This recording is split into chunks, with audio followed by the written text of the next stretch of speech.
الحمد للہ رب العالمین والصلاة والسلام علی سید المرسلین وخاتم النبیین وعلی آلہ وصحبہ اجمعین، اما بعد فاعوذ باللہ من الشیطان الرجیم، بسم اللہ الرحمن الرحیم۔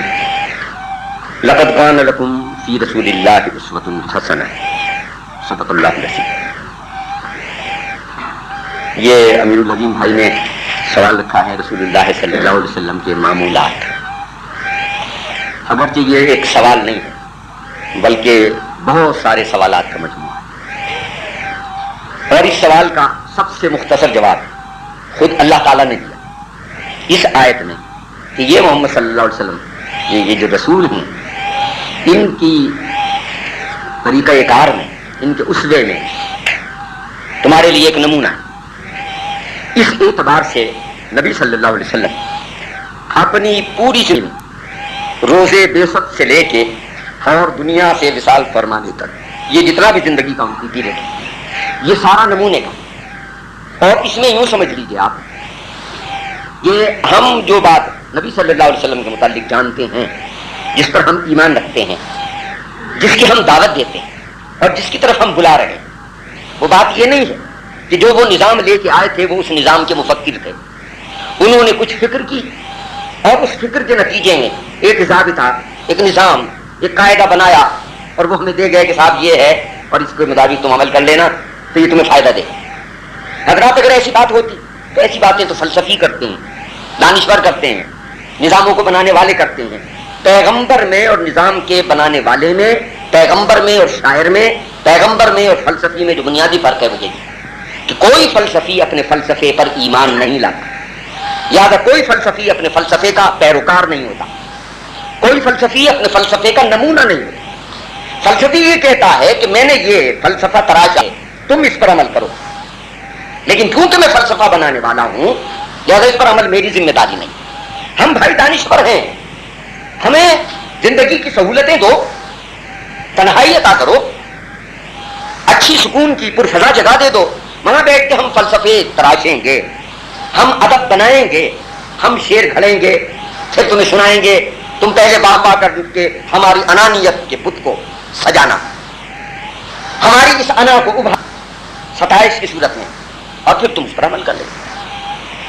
یہ ہر وہ آدمی کہتا ہے، کوئی لیڈرشپ کے لے کے آتا ہے، چاہے وہ چھوٹا سا مقرری کیوں نہ ہو، وہ کہتا ہے تم اسٹیجیں سجاؤ، جلسے بناؤ، پبلک اکٹھی کر کے لاؤ، میں آؤں گا، بولوں گا، تم سننا اور میں سناؤں گا۔ پھر وہ کہتا ہے کہ میں تمہیں ہدایت دوں گا، تم اس کے مطابق عمل کرنا، میں دیکھوں گا۔ اور پھر ساتھ ہی ساتھ ایک بات وہ اور بھی کہتا ہے، وہ کہتا ہے جب کام کرنے کا وقت آئے گا تم سب سے زیادہ کام کرنا، میں دیکھوں گا، اور جب آرام کرنے کا وقت آئے گا میں سب سے زیادہ آرام کروں گا اور تم دیکھنا، ہے نا؟ جب مصیبت بھرنے کا وقت آئے گا کسی تحریک کے لیے، کسی نظام کو برپا کرنے کے لیے، تو بیٹے تم کٹوانا، میرے بیٹے نہیں کٹیں گے، مال تم خرچ کرنا، میرا مال خرچ نہیں ہوگا، مصیبتیں تم اٹھانا، میں مصیبت نہیں اٹھاؤں گا۔ اور اس کے برعکس جب مالیات کا سمندر میری اس تحریک کے نتیجے میں اس نظام کی طرف رخ کرے گا تو پھر تمہارے گھروں کے دروازے میں بند کر دوں گا اور اپنے گھروں کا ایک ایک روشن دان اور ایک ایک کھڑکی کھول دوں گا، تاکہ یہ یافت کی ساری صورتیں میرے گھر کی طرف آئیں اور اخراجات کی ساری صورتیں تمہاری طرف جائیں۔ یہ ساری دنیا کی کہانی ہے۔ اس کے برعکس ہمارا نبی اور ہمارا پیغمبر صلی اللہ علیہ وسلم، ان کی زندگی اس کے بالکل برعکس ہے۔ پہلی بات تو اللہ نے یہ کہ انہیں نمونہ بنا کے بھیجا، یہ بات کہتے ہیں، نمبر ایک۔ دوسری بات انہوں نے ہم سے جب کہی تو یہ نہیں کہا کہ تم نماز پڑھو میں دیکھتا ہوں، بلکہ انہوں نے کہا کہ تم نماز پڑھو کما رہی تمونی، جیسے مجھے پڑھتے ہوئے دیکھتے ہو۔ لہذا ان کے معاملات اور ان کے معمولات کیا ہیں کہ وہ دعوت دین دینے آئے۔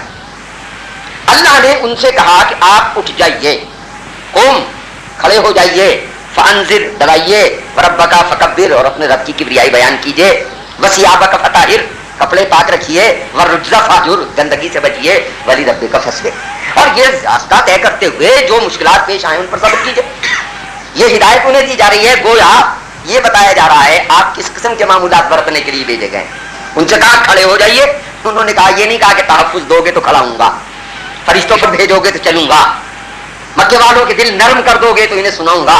اکیلے تھے، اللہ نے کہا سناؤ، ہرا کے پہاڑ پر آئے، وہ اترے، صفا کی پہاڑی پر آئے، سنا دی۔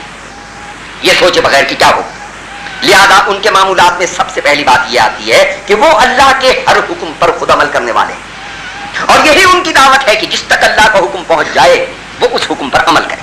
یہ نہ کہے کہ سب مانیں گے تو میں مانوں گا، سب نماز پڑھیں گے تو میں نماز پڑھوں گا، سب دین نافذ کرنے کے لیے اٹھیں گے تو میں نافذ کروں گا، سب فریضہ اقامت دین کے لیے چلیں گے تو میں بھی چلوں گا. انہوں نے کہا دیکھو مجھے کہا تھا اللہ نے کہ اٹھ جا، میں اٹھ گیا. اس نے کہا ڈرا، میں ڈرا رہا ہوں. اس نے کہا کہ یہ جہاں چھوٹے چھوٹے خداؤں کی خدائیاں قائم ہیں ان میں اٹھ کے تو اللہ کی کبریائی کا اعلان کر دے. میں نے اکیلے اللہ کی کبریائی کا اعلان کر دیا.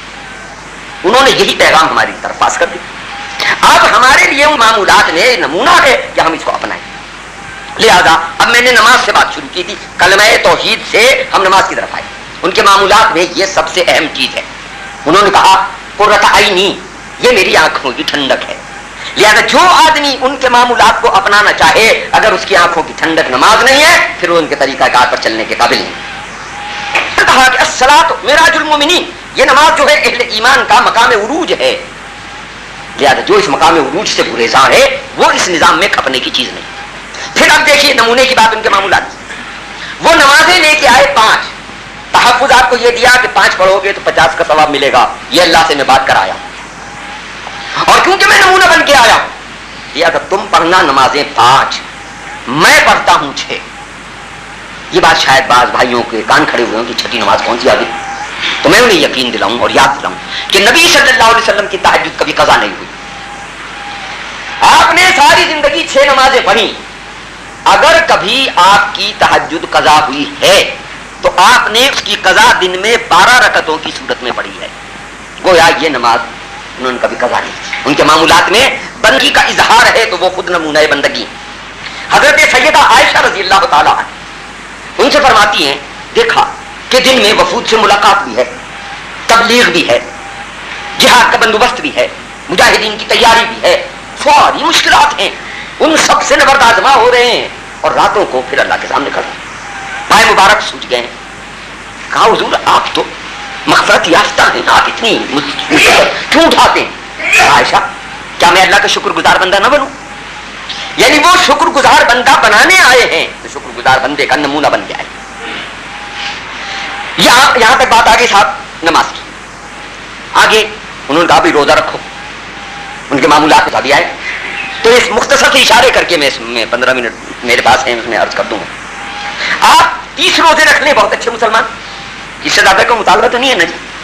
میں نے ایک دفعہ رسول اللہ صلی اللہ علیہ وسلم کے روزوں کی گنتی کی اور آپ سے بھی عرض کرتا ہوں ذرا گنتی کیجیے گا تو 100 سے اوپر سال میں روزے بنتے ہیں رسول اللہ صلی اللہ علیہ وسلم کے. یعنی جو 30 روزوں کا نظام لایا ہے اس کی زندگی کا حال یہ ہے کہ وہ حضرت عائشہ فرماتی ہیں شعبان کا مہینہ ایسا محسوس ہوتا ہے کہ روزہ شاید ترک ہی نہیں کرے، مسلسل روزہ رکھ رہے ہیں. تو 60 تو یہی ہو گئے. 3 ایام بحث کے 13، 14 اور 15 کا روزہ. تو رمضان اور شعبان کو نکال کے 30 روزے وہ 10 یا 30 روزے وہ ہو گئے 90، اور 6 روزے شوال کے جو سنت ہیں اور 2 روزے محرم کے. یعنی ان روزوں کی گنتی کریں 100 سے اوپر بنتی ہے. وہ اس کا نمونہ بن کے آئے. پھر انہوں نے کہا قربانی کرو.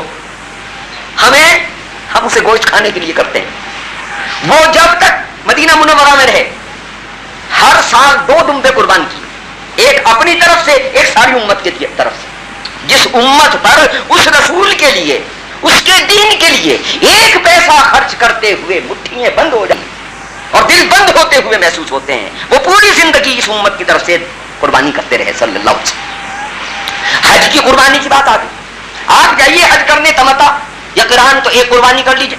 رسول اللہ صلی اللہ علیہ وسلم جس سال حج کرنے کے لیے گئے 100 قربانیاں کی ہیں، 70 اونٹ اپنے ہاتھ سے ذبح کیے ہیں. یہ نظام عبادات میں ہے ان کے معمولات.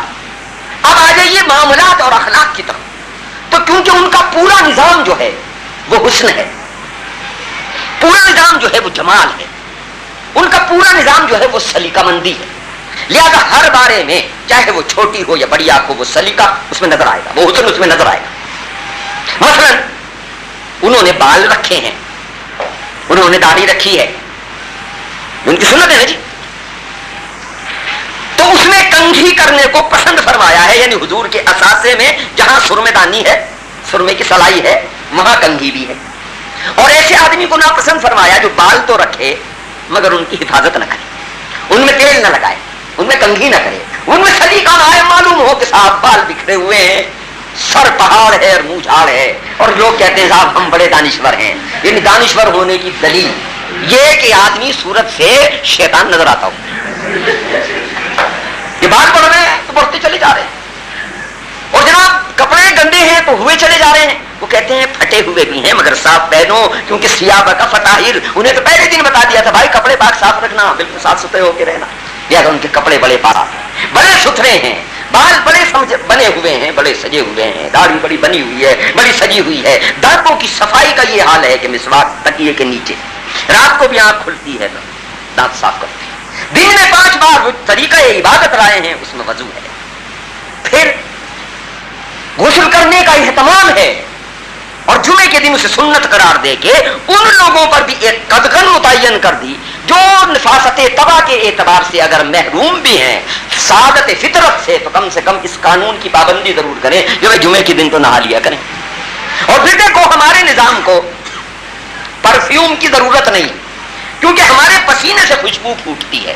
یہ پرفیوم تو وہ لگاتے ہیں وہ گندے لوگ جن غلیظ لوگوں کو صفائی کا سلیقہ نہیں آتا. ہمارا پیغمبر تو دن میں 5 بار ہمیں صاف ستھرا رہنا سکھا گیا ہے. یہ جن کے پیروں سے بدبو آتی ہے, جو مہینوں پیر نہیں دھوتے, وہ پرفیوم لگاتے ہیں.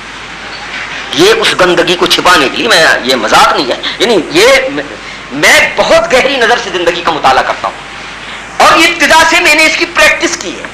میں سمجھتا ہوں کہ جو آدمی بہت گہری نظر سے اس دنیا کو نہیں دیکھ رہا وہ تو اپنی نگاہوں کی نفی کر رہا ہے. جو آوازوں کو بہت غور سے نہیں سنتا وہ تو اپنے سماج کی نفی کرتا ہے. آپ شاید یہ نہ بتا سکیں کہ وہاں سے یہاں تک آتے ہوئے آپ نے کتنے قدم چلے ہیں, مگر مجھے یاد ہے کہ میں جس کمرے میں ناشتہ کر رہا تھا وہاں سے جب تک یہاں آیا تھا تو 120 قدم چل کے آیا. یہ میری عادت ہے.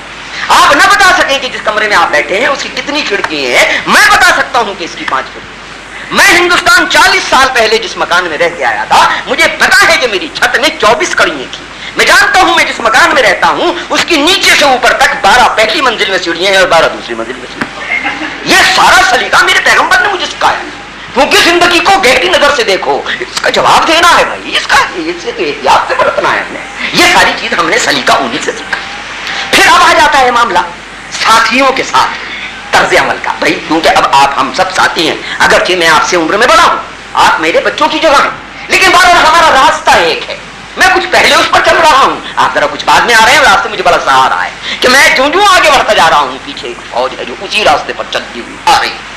تو میرے رسول کا طریقہ اپنے ساتھیوں کے ساتھ ذرا دیکھیں کیسا ہے. ایک مثال یاد ہے, حضرت ابو ہریرہ رضی اللہ عنہ اس دن بڑے بھوکے ہیں, بڑے پیاسے, خود بیان کرتے ہیں اس واقعے میں کہ اتنا بھوک نے بے چین کیا ہوا تھا کہ بار بار میں کبھی اپنا سینہ زمین سے لگاتا تھا, کبھی اپنا پیٹ زمین سے لگاتا تھا بھوک کی گرمی کو کم کرنے کے. میں نے جب یہ واقعہ پڑھا تھا تو یہیں رک گیا تھا, سوچا یہ کیسی بھوک ہے, یہاں آپ اتنے لوگ بیٹھے ہیں. اب اکثر کبھی ایسا اتفاق ہوا ہوگا کہ کسی وجہ سے کھانا نہ ملا ہو, لیکن ایسی بھوک کبھی محسوس کیا آپ نے؟ نہیں محسوس کیا, اس لیے کہ ہمیں ایسی بھوک سے واسطہ ہی نہیں پڑا. ہم رجے ہوئے لوگ ہیں اور جھوٹے بھوک کے نعرے لگاتے ہیں کہ آپ بھوکے ہیں. تاکہ ہماری بسیار خوری کا حال یہ ہے کہ وہ ایک ایک ٹکڑے روٹی پر 24 گھنٹے گزار جاتے تھے اور ہم 24 روٹیوں کے دن نہیں گزارتے. ہاں یہی صورت ہے بات ہے ہمارے ساتھ. تو اس بھوک کو ہم کیسے برداشت کریں؟ کیسے ہمیں پتا ہو کہ ابو ہریرہ کو کیسی بھوک لگ رہی تھی جسے وہ کہہ رہے ہیں کہ میں زمین پر لیٹ جاتا تھا کہ بھوک کی شدت کم ہو جائے. ایک اور بھی بات یاد آئی, یہ بھی جب تک میں نے اس کا تجزیہ نہیں کیا یہ بات میری سمجھ میں نہیں آئی, اور یہ تجزیہ مجھے اس لیے نصیب ہو گیا کہ دراصل پیشے کے اعتبار سے میں طبیب ہوں اور مجھے پتا ہے کہ پیٹ کی جو حرکت ہے وہ کس قسم کی حرکت کا نام بھوک ہے. اس لیے وہ میں نے سمجھا. مثلا آپ یہ سنتے ہیں کہ جناب صحابہ کو جب بھوک لگتی تھی تو پیٹ پر پتھر باندھ لیتے تھے, اور خندق کی جنگ میں انہیں آیا تھا رسول اللہ صلی اللہ علیہ وسلم سے کہ جناب بہت بھوکا ہوں, یہ دیکھیے پیٹ پر پتھر باندھ رکھا.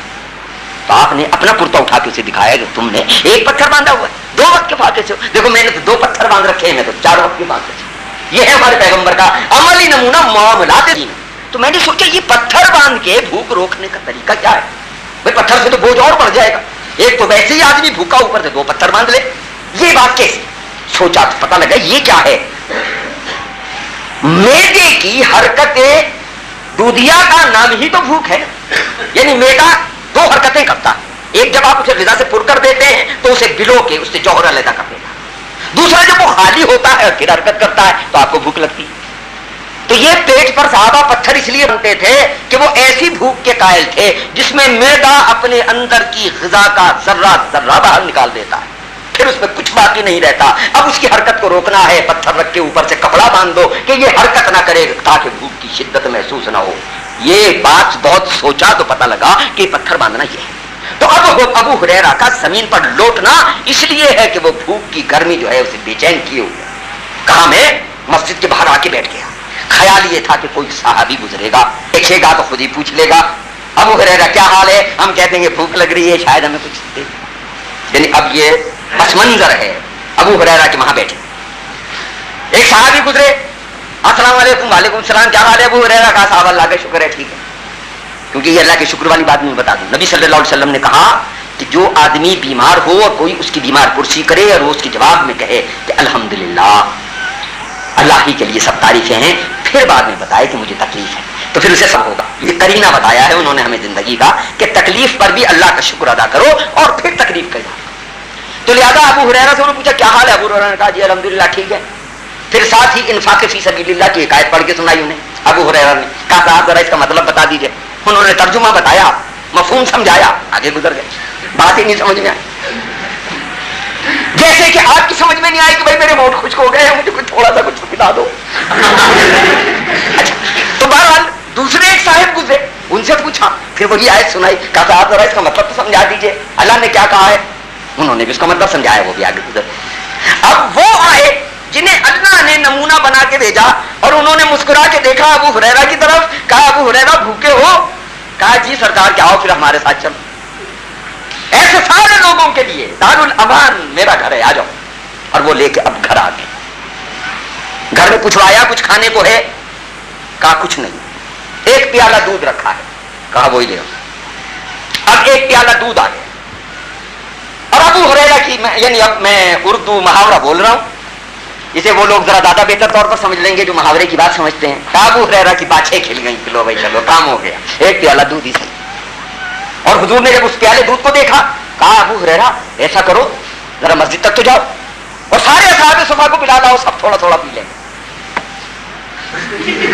آپ نے دیکھا ایک پیالہ دودھ، ابو ہریرہ جیسا آدمی اور بھوک کی شدت میں مبتلا، اسے فرمایا جا رہا ہے اب ساروں کو بلا لاؤ۔ اب یہ بات میں اپنی طرف سے نہیں کہہ رہا، اسی حدیث میں جہاں اس کو روایت کیا ہے حضرت سیدنا ابو ہریرہ رضی اللہ تعالیٰ عنہ، تمہارا خدا آپ نے فرمایا کہ مجھ پر یہ حکم اتنا شاق گزرا حضور کا کہ بیان نہیں کر سکتا۔ میں نے سوچا حضور یہ پیالہ مجھے ہی دے دیتے، میرا بھلا ہو جاتا۔ کہتے ہیں ساروں کو بلا لاؤ، سارے آ گئے تو میرے حصے میں کیا آئے گا؟ لیکن بہرحال وہ ہمارے جیسے مسلمان تو تھے نہیں کہ منہ پھوٹ کے کہتے نہیں جی تو صرف میں پیوں گا، باقی کسی کو کچھ نہیں دوں گا۔ انہیں تو بتا دیا گیا تھا کہ وہ تو وہی ہوتے ہیں جو اپنے آپ پر دوسروں کی بھوک کو ترجیح دیتے ہیں۔ کہا بلا لاؤ، سب آ گئے، 60-70 آدمی بلوا لیے گئے ہیں۔ اصحاب صفا کی اتنی تعداد ایک وقت میں رہی ہے وہاں، بہرحال سب آ گئے جتنے بھی تھے۔ اور سرکار تو عالم صلی اللہ علیہ وسلم نے اب ان سب میں دودھ تقسیم فرمانا شروع کیا، یعنی انداز تقسیم بھی دیکھی۔ ابو ہریرہ رضی اللہ تعالیٰ عنہ کو وہ پیالہ دیا، کہا ابو ہریرہ، یہ نہیں کہا پیو کہ آغاز کریں ابو ہریرہ سے، حالانکہ ابو ہریرہ ان میں سب سے زیادہ بھوکے ہیں۔ کہا ابو ہریرہ پلاؤ۔ پیالہ ابو ہریرہ کے ہاتھ میں اور آزمائش ابو ہریرہ کی بھوک کی، اور تعلیم میرے اور آپ کے لیے کہ اپنی بھوک پر دوسروں کو ترجیح دو۔ میرے معمولات تو یہ ہیں، لہذا حضرت ابو ہریرہ نے پلانا شروع کیا اس طرف سے۔ یہ نبوت کا معجزہ ہے کہ وہ ایک پیالہ دودھ سب کو کافی ہو گیا، لیکن اصل صورت احوال جو ہے اسی پر نگاہ رکھیے کہ وہ سب کی طرف تقسیم ہوتے ہوتے اب سب سے آخر میں آیا ہے۔ اب آخر میں 2 آدمی ہیں، ایک ابو ہریرہ رضی اللہ تعالیٰ عنہ ہیں، ایک نبی صلی اللہ علیہ وسلم۔ اب حضور اکرم صلی اللہ علیہ وسلم نے ابو ہریرہ سے کہا کہ ابو ہریرہ پیو۔ انہوں نے پیا اور پی کے پیالہ رکھنے لگے، کہا نہیں ابو ہریرہ اور پیو۔ انہوں نے پھر پیا اور پھر پی کے پیالہ رکھنے لگے، یعنی سیر ہو گئے نا تبھی تو رکھنے لگے نا، ورنہ آپ کو پتہ ہے کتنے بھوکے تھے۔ پھر حضور نے فرمایا ابو ہریرہ پھر پیو۔ تیسری بار بھی حضرت ابو ہریرہ نے پیا اور پھر کہا سرکار اب تو یہاں تک آ گیا، اب پیٹ بھر گیا ہے، اب گنجائش نہیں ہے۔ تو مسکرا کے کہا اچھا اب مجھے دے دو۔ اب وہ